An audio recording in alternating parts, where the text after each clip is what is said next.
السلام عليكم ورحمة الله وبركاته. تعالى اقولك ازاي تعملي طاسة مكرونة سهلة وسريعة ولذيذة جدا. في 10 دقايق هتاكلي احسن طاسة مكرونة بمكونات سهلة وبسيطة، بدون لحمة وبدون فراخ، اقتصادية جدا. يلا نخش مع بعض على المقادير.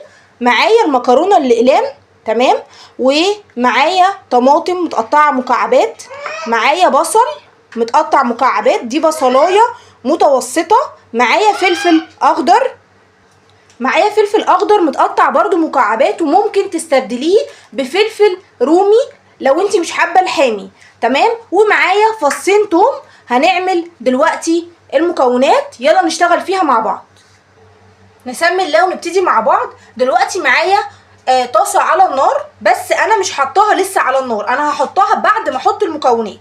هنحط دلوقتي المكرونه الكميه اللي معايا كلها، تمام، وهحط عليها الطماطم المتقطعه برضو مكعبات، ده حوالي اربع طماطميات متقطعين مكعبات بالمنظر ده، والبصلايه برضو اللي متقطعه مكعبات صغيره كده، وكمان هنحط الفلفل. طبعا ده فلفل حامي، لو عايزاه يكون مش حامي عليكي وكده خليه فلفل رومي مفيش مشكله. وهنحط كمان فصين توم، وهنحط كمان مكعب مرقه، لو ده اختياري جدا، يعني لو مش عايزاه مفيش اي مشكله. هنحط 3-4 معالق زيت، يعني قولي مثلا ربع كوبايه صغيره من الزيت. واخر حاجه مع بعض هنحطها التوابل.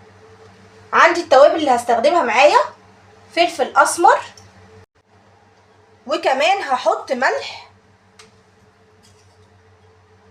طبعا الكميه المتاحه يعني مثلا على حسب، بس نخلي بالنا من نقطه مهمه. لو هتحطي المرقه وقررتي ان انت تحطي المرقه، خلي بالك من حته الملح، لان المرقه طبعا كلنا عارفين ان بيبقى فيها نسبه من الملح. وهحط كمان بابريكا. يبقى التوابل بتاعتي ملح وفلفل اسمر وبابريكا فقط.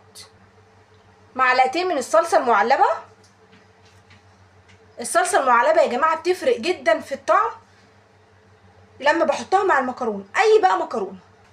هنقلب المكونات دي كويس قوي مع بعضها، تمام.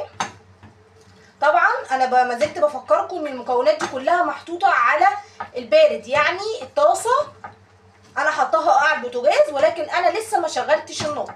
قلبت المكونات كويس جدا، تمام. بعد كده هحط لها كوبايتين ميه مغليه. بالمناسبه وللتاكيد طبعا ان المكرونه مش مسلوقه، هنحط كوبايتين ميه مغليين، وهنشغل عليها النار. شغلنا عليها النار بعد ما حطينا كوبايتين الميه المغليين، هنقلب كويس جدا. هي كده المكونات بتاعتي كلها جاهزه ومحطوطه في المكرونه. هقلب كويس، وبعد كده هغطي عليها. اول ما تغلي معايا هروح رافعه الغطا ومقلبه تاني كويس، وهفضل كده قيمه 10 دقايق وهتستوي، وهنشوف مع بعض هتبقى عامله ازاي. تابعوا معايا. دلوقتي الميه بتغلي اهي، هنقلب تاني. طبعا هي كانت متغطيه، هنقلب تاني كويس. شايفين الالوان يا جماعه والشكل؟ يعني بجد روعه كشكل، بس ما بالك الطعم بقى. هنقلب تاني زي ما قلت لكم كده. طبعا زي ما قلت لكم هي كان متغطيه عليها. اول ما غليت الميه رحت معريه الغطا وقلبت كويس جدا بالمنظر ده. طبعا الالوان شكلها يعني يشهي جدا. هنغطي عليها تاني، وبعد 5 دقايق بالكتير هنعري ونقلب كويس، وهتكون ان شاء الله استوت. طبعا انا مازال ايدي في المكرونه شغاله تقليب فيها، تمام. لو حسيتوا ان هي ممكن لسه ما استوتش ومحتاجه نص كوبايه ميه تاني نزود، مفيش اي مشكله، ونقلب ونغطي تاني، لان هي طبعا مش مسلوقه، فطبيعي هتحتاج مني اي حاجه سايله عشان تستوي فيها. عايزه اقول لكم ريحه المكرونه خطيره، وانا بقلب فيها كده من وقت للتاني ريحتها روعه.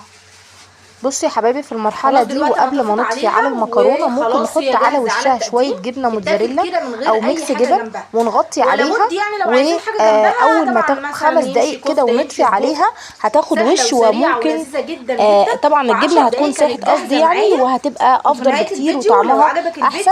والوصفه دي طبعا او النقطه دي اختياريه جدا. وسبسكرايب وتفعلي زر الجرس عشان يوصلك كل جديد. وشكرا جدا على استماعكم ليا، والسلام عليكم ورحمه الله وبركاته.